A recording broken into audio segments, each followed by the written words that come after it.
Any health-related information on the following show provides general information only. Content presented on any show by any host or guest should not be substituted for a doctor's advice. Always consult your physician before beginning any new diet, exercise, or treatment program.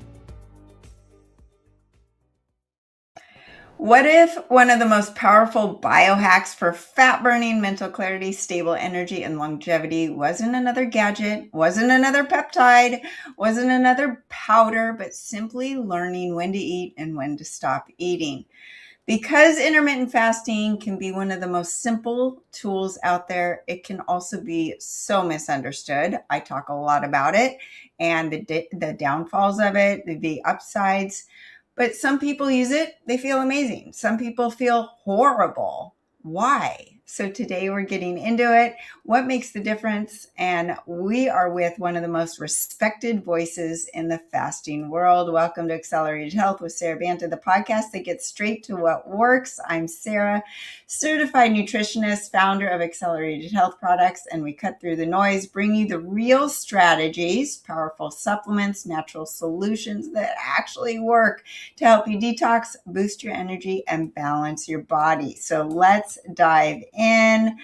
Today, I'm joined with Melanie Avalon, biohacker, founder of Avalon X, author of What, When, and Wine, and host of Melanie Avalon Biohacking podcast and intermittent fasting podcast. And I believe you have a third one out there.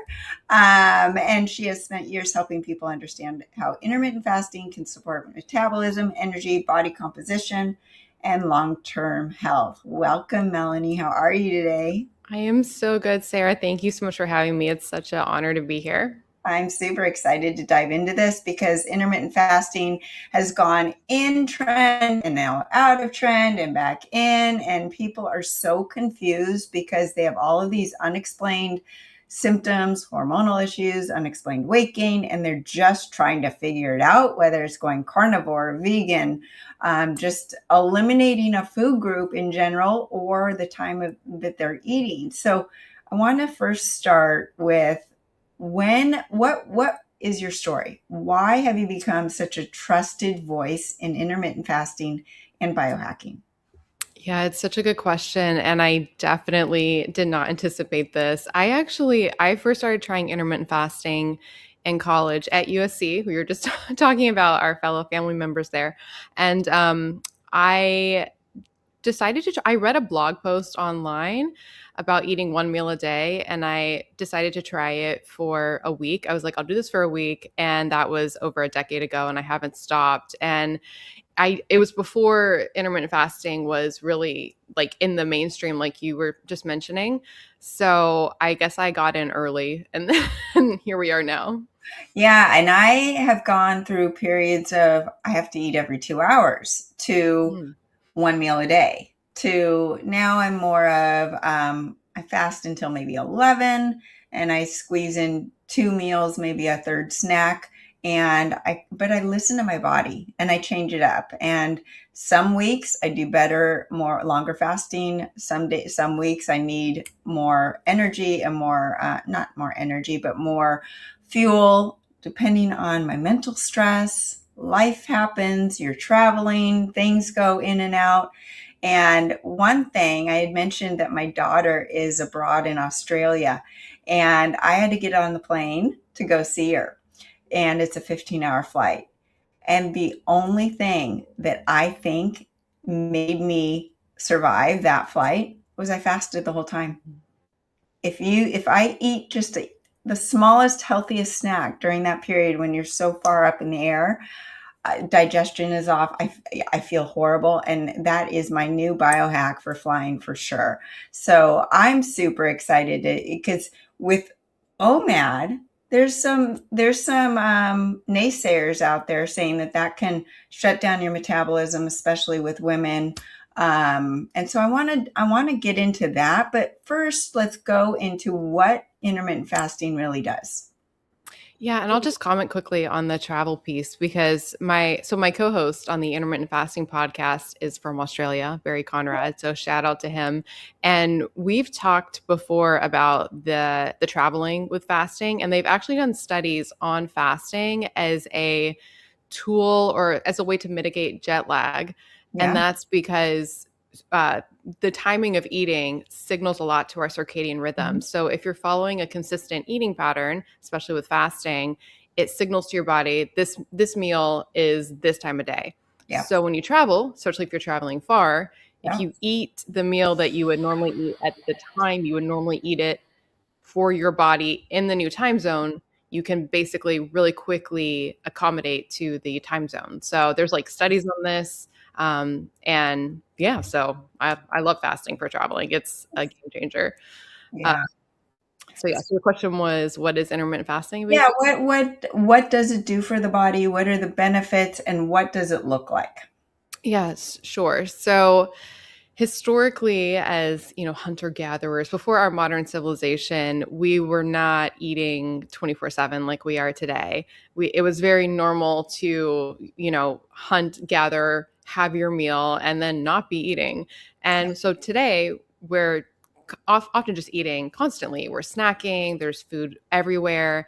And what that does is it consistently releases a hormone called insulin in our bodies, which helps to store the fuel that we're eating, but it also prevents us from storing fat from burning fat. And it also creates a state of energy toxicity because we're constantly having all of this energy coming in. We're not actually burning our own.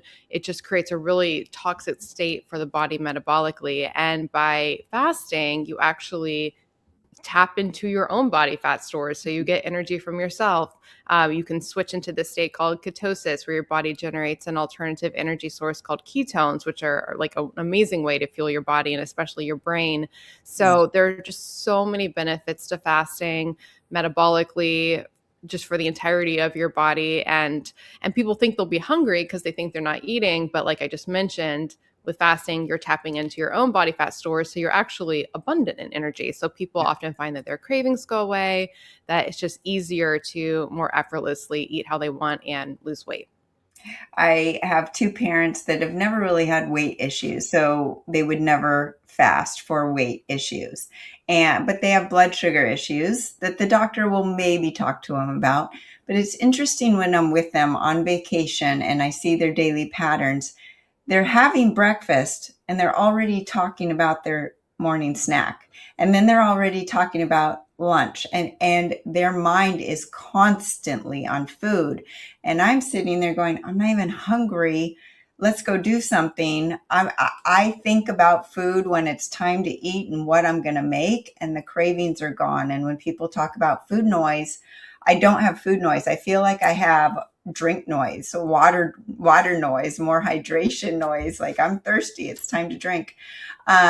So why has it become such a big biohack? We're in this biohacking world, right? And we're trying all to do the next best thing.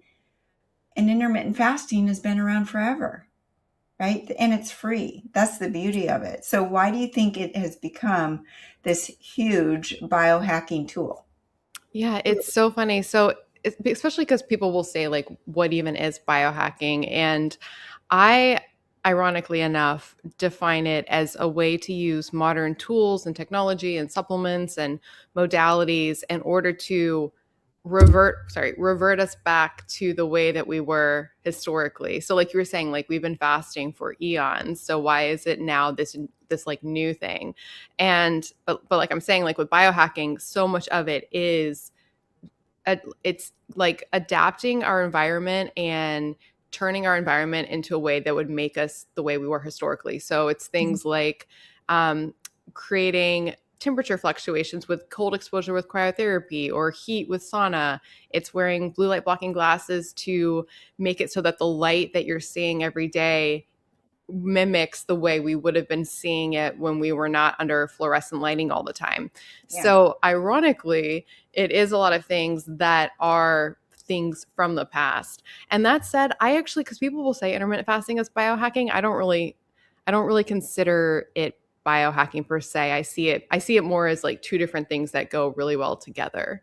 Yeah, and if you think about it, you mentioned the hunter gatherers, and we're thinking about, ancestors, even our grandparents who were not exposed to processed foods.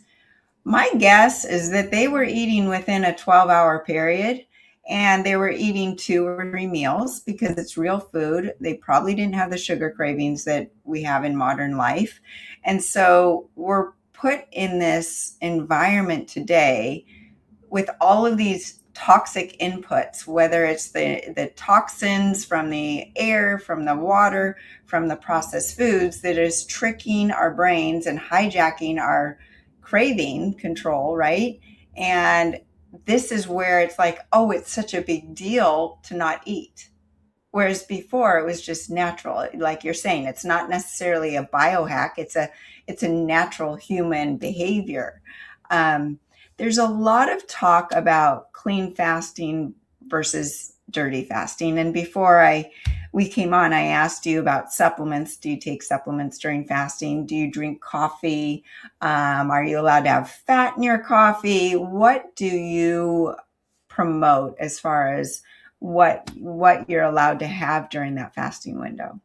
Yeah, no, it's such a great question. And it's honestly because I started my fasting podcast in 2017, I think. And especially in the beginning, that was one of the questions we were asking, just like rinse and repeat. Like people wanted to know, does this break my fast? Does this break my fast? Like, what's a clean fast? And as far as what I promote, so I will say, I'll be really clear that I want people to find what works for them. So I'm never going to say like, you have to do this one thing. And like, there's only one way to do anything when it comes to diet or health or fitness or like life in general. So I'm not promoting any like one thing for people. That said, I do think that when it comes to fasting, keeping the fast clean, like this clean fast concept, I think is the best way to get the ultimate metabolic benefits. And that is basically not taking in anything exogenously, like a supplement or a drink or whatever it may be, that will make your body think it's not in a fasted state, that will release that insulin. So that's why on like the drink side of things, we like to stick to water, unsweetened tea, unsweetened coffee, which I can go on a whole tangent about coffee. I think it's an amazing way to actually catalyze your fast because it does a lot of similar processes in the body, activates a lot of pathways similar to fasting, and it also supports fat burning. So, and same with tea with supporting fat burning. So on the drink side of things, keeping it clean, so not adding anything. I know people will add like fat and butter to their coffee. I mean, if it works for you, do it. I just think that I would consider that taking you out of the fasted state because you're taking in calories, you're putting your body into a fed state. And also if your goal is to burn fat, then putting fat into your coffee, you're going to burn the fat that you put into your coffee probably before your body fat. So sometimes it's kind of like a crutch or a way or like training wheels for people to get into fasting. Mm-hmm. I don't think though long term, I'm not really an advocate for it. And then on the supplement side of things, I do take supplements while fasting. They're all things that would not, again, not break a fast, not provide calories, not put the body into a food related state. So it's things like I'm trying to think what I take because I take a lot of supplements, but the majority of them are probably with food. During the fast, I'll take serapeptase, which is a proteolytic enzyme. So I find that pairs really well with fasting. We have to take it fasted anyways, but it breaks down problematic proteins in your body. So it helps with inflammation and brain fog and even like cholesterol levels, so many things. So I take that while fasting. Sometimes I'll take NMN while fasting. I'm trying to think what I actually take like during fasting. It's most of the stuff is while I'm eating. And electrolytes, do you do that during a fasted window? So I'm a big fan of electrolytes, especially if people are doing a ketogenic diet, a low carb diet, if they're athletes, if they're like working out, sweating, all those things. I find that like unflavored electrolytes can be a game changer for them. Yeah. I personally don't feel the need. I don't normally need electrolytes personally. And I don't know if it's just that my sodium balance is just like, I don't know. I haven't personally I don't feel the need for them unless I go like super low carb, but I don't eat low carb right now. What I've noticed, because I went through a whole experiment, and unfortunately my son was the guinea pig, he had really high sodium levels in his blood. And so we put him on a low sodium diet. I should be put in jail for that. But what I found out was his body kept the sodium at the same level because your body's smart, right? So it's going to release sodium if you're giving it enough, just like if you're eating plenty of calories, your body's going to have a higher metabolism. And then if you shut down your caloric intake, it will slow down its metabolism. So we increase the sodium and the electrolytes again. He functioned better, but his blood level of the sodium stayed the same. So my guess is for you, you've been doing the same thing for so many years that your body's adjusted and you're getting plenty of the electrolytes during your feeding window. And then your body's just regulating itself.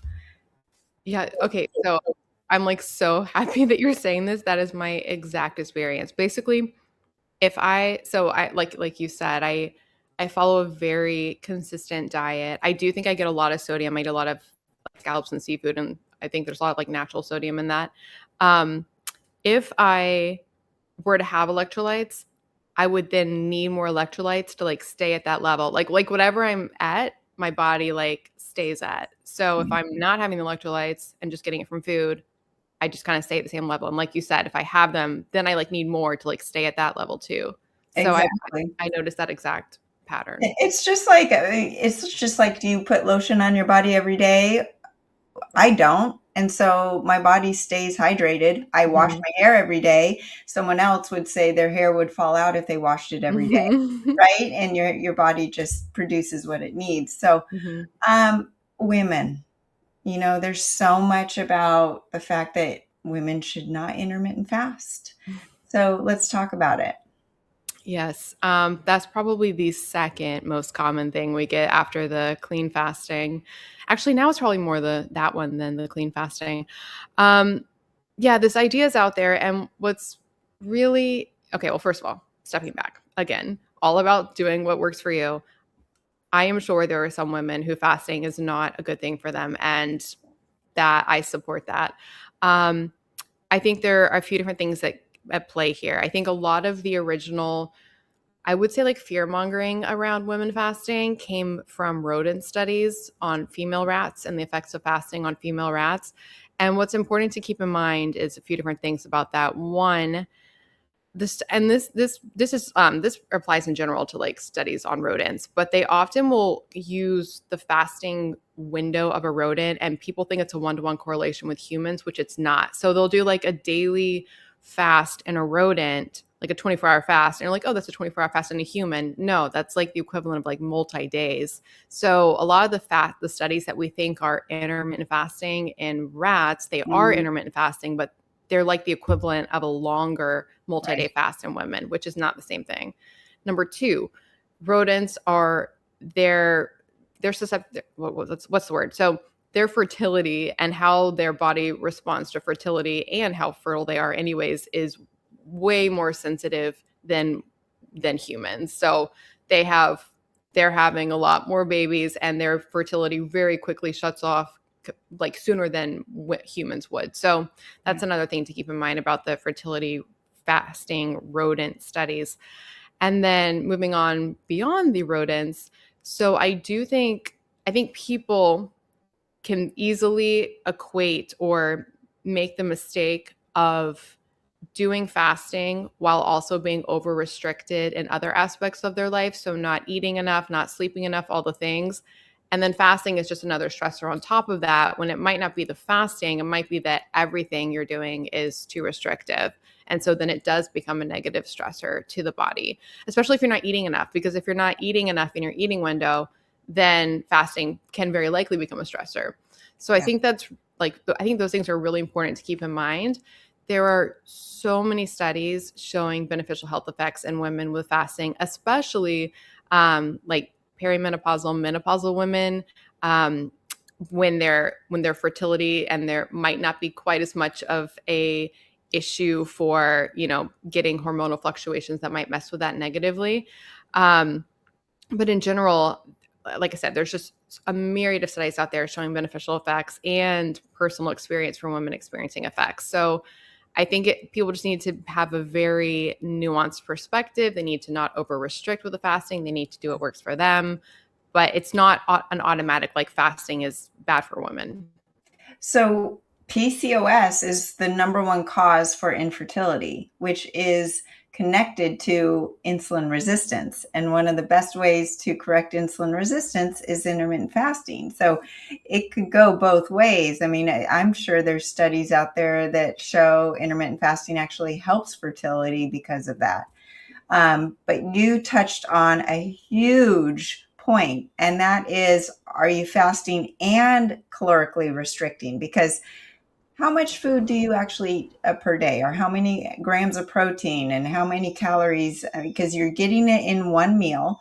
Most women, I'll go to lunch with my girlfriends and they're getting a Caesar salad and barely touching the chicken on it or whatever protein is, and having their wine or their drink or whatever, but they're not getting enough caloric support, nutrients, and especially protein in their meals during the day, whether it's 3 meals a day or 1 meal a day. So what does your 1 meal a day look like? Yes, I know, it's such a good point. And it's funny, I always like to preface, because people will ask me a lot what I eat. I'm like, I almost don't want to say it because it's I don't want people to think that what I'm doing is what they should do because it's so unique. That said, I will tell you what I do, which is I literally, you're talking about the protein. I think protein is so important. If people would just focus on making protein the foundation of their meal and then filling out after that, I just think it would be a game changer. So I eat like, I usually do either, I like to do either low fat or low carb because I don't like to combine high fat and high carb together. So it's usually, I'm like right now I'm doing high carb. So it's a lot of meat, a lot of seafood every night, like pounds and pounds. It's funny. I was reading an article yesterday and it was like, this is what Arnold Schwarzenegger ate in his prime, like protein wise. And they said 250 grams of protein. And I was like, and then like the whole article was about how shocking that was. And I was like, I think I eat that every night. Like, like I was like trying to calculate. I was like looking up like how much protein is in like a chicken breast. I was like, I'm pretty sure I eat that every night.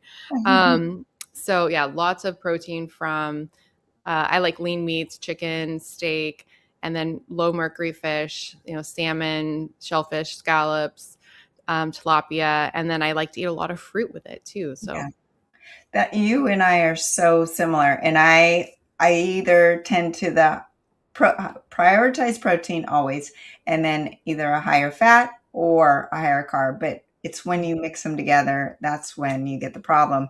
But I feel great on a low fat, high carb meal. And I incorporate the fruits, and there's some fruits and vegetables that don't work. I have a list of foods that have, the oxalates or sulfur that could trigger inflammation in my body. And a lot of people get those symptoms, but staying away from those, I do great on carbs. I actually tend to be more high carb than a higher fat diet, but it's always protein, protein, protein.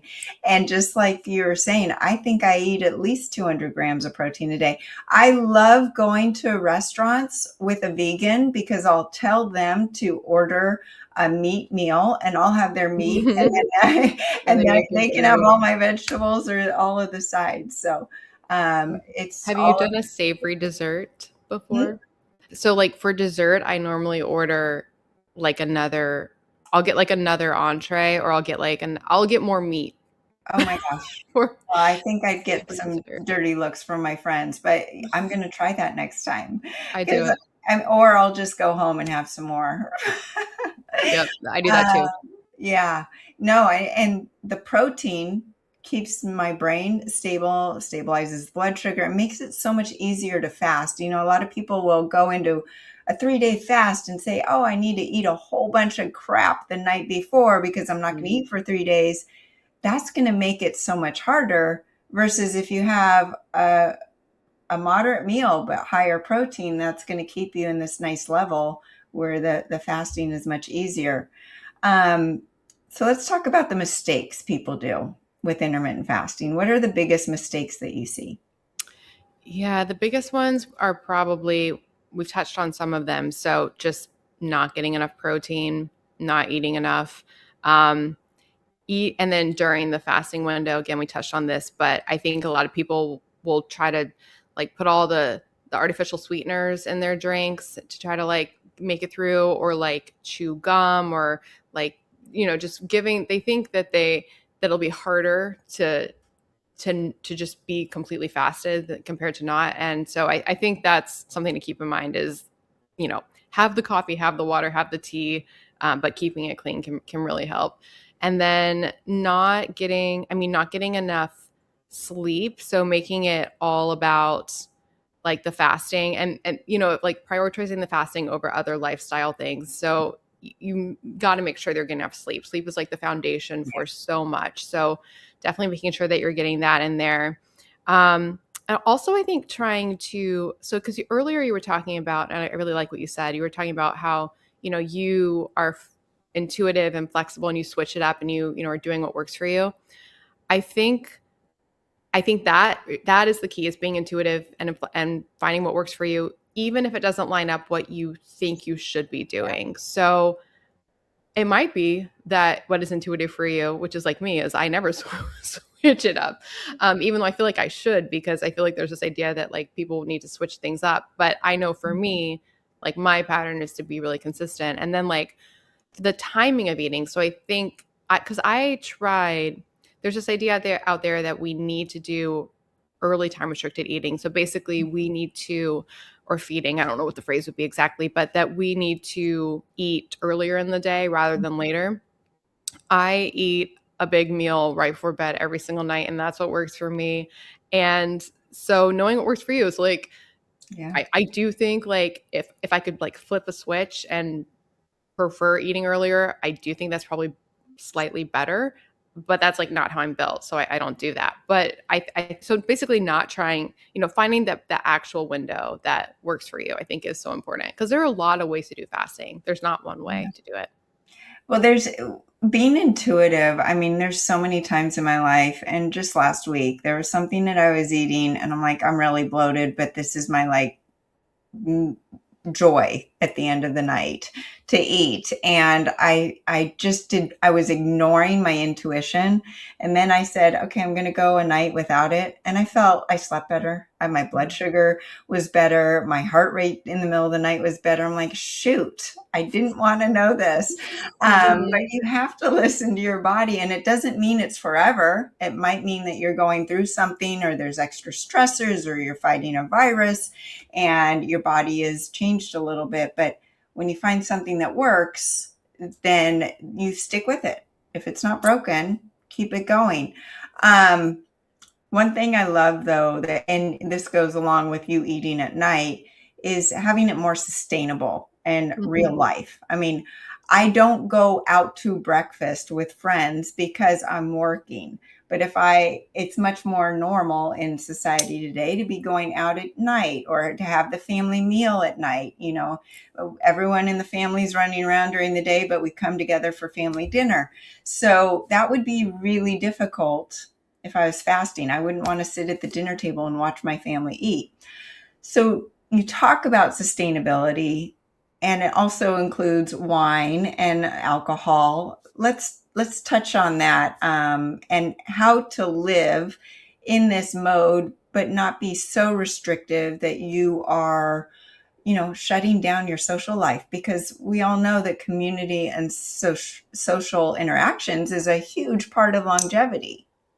Yes, I cannot agree more. And that's one thing I often encourage people is if there's an eating window that works for them that aligns with social norm eating times, that's really helpful, because like you said, it's really it's like community is so important, and going out to these things and having these communal experiences with food is really, really wonderful. So it's nice when that aligns for people. Yeah. And on the alcohol front, so I because my book is called What, When, Wine, and the what is the paleo approach, the whole foods type approach. The when is the fasting, and then the wine is the wine. And wine, alcohol, for the longest time, I thought it was like the one like really bad thing that I had not dealt with. Because first I actually did like low carb first, and then I did fasting, and then I added in paleo. And so then at that point I was like, oh, I'm doing all the things, but I'm having wine, and that's my vice. That said, I have so many thoughts about this. So we know that the longest lived populations, all with the exception of Loma Linda, consume alcohol, and either like small or moderate amounts. Um, we know there are a lot of potential health benefits to wine, things like the polyphenol content, how it activates different pathways in the body for longevity. But something that's really important, and this really bothers me, is that there are so many studies showing potential benefits. A lot of them are correlational, epidemiological. So for example, like a J-shaped curve, where if you're drinking, where moderate drinking is actually potentially more beneficial than complete abstinence. Obviously, like over drinking and extreme drinking is not good. Like that's not good. That said, the studies they usually just use broad categories like alcohol or wine or beer. They're not looking at the actual type and quality of the drink, because a lot of alcohol today, so if it's just alcohol, that could include like mixed drinks at the bar, which is like really high sugar, really high alcohol, basically like nothing good in there. Right. That's really different than wine. And then even like within wine, there's a big difference between commercial wine in the US that's, very high alcohol, can have additives, can have added sugar, can have dyes in it. So like if wine is dyeing your teeth purple, which I remember it used to do when I would go to the bar in college, I thought that was from the wine. That's not from the wine. That's because there's dye in there called mega purple, which makes it all like uniform and darkly colored. So that's really different from like natural, organic, lower alcohol, low sugar wine, Right. which is going to have higher polyphenol content. It's just going to be better for you in general. So I think making conscious decisions if you're drinking about what you're putting in your body, at least for me, like game changer. If I drink conventional drinks, I will not feel good the next day. If I drink my dry farmed, organic, low alcohol, low sugar wine, I feel great. Yeah. So It goes along with the saying, the studies on eating meat, and red meat's bad for you. Well, are they eating hot dogs and pastrami, or are they eating wild bison or venison? And are they eating it with the marinades and the sauces and the bun and the French fries, or are they just eating it with clean vegetables and that sort of thing? So it's so hard to, get accurate studies on these things. And, if it works for you, it works for you. And there's this balance, because sometimes the alcohol can lower your stress, and stress kills, and a lack of sleep kills. Those two things, those are the number one and two. Get rid of all of these longevity biohacks. It's all about sleep and stress. And then we can talk about the other things. So if the alcohol is helping with your sleep and stress, or not disrupting your sleep, then it works for you. And if it's clean, I can't believe we're out of time. It's just, I wow. could talk to you for forever. Before we go, is there anything that we didn't hit that you'd love to touch on, when it comes to intermittent fasting? Where to start, maybe for the beginners who are thinking, oh, I know I've heard about it and I should try it. Don't know what, it's funny. Actually, I had just got a text from my 26-year-old nephew who works like a dog, and he's a day into a 3-day fast. And I said, why? He goes, I've been traveling, I've been drinking, I've been eating crap, and I just needed a reset. And he just went cold turkey 3 days. So with that being said, where should someone start? Yeah, so I think it's important to know what type of person you are, like your personality type, and what would work best for you. So some people, like your son, like jump, and me, like I jumped in cold turkey. I'd like committed all or none, like one meal a day I was in, and that worked for me. Some people, easing in is better. So like slowly shortening their eating window every day, starting with just pushing back breakfast a little bit. So knowing what works for you, like there's no time limit here. Like you can go at the pace that works for you. And if something's not working, always feeling free to change it up.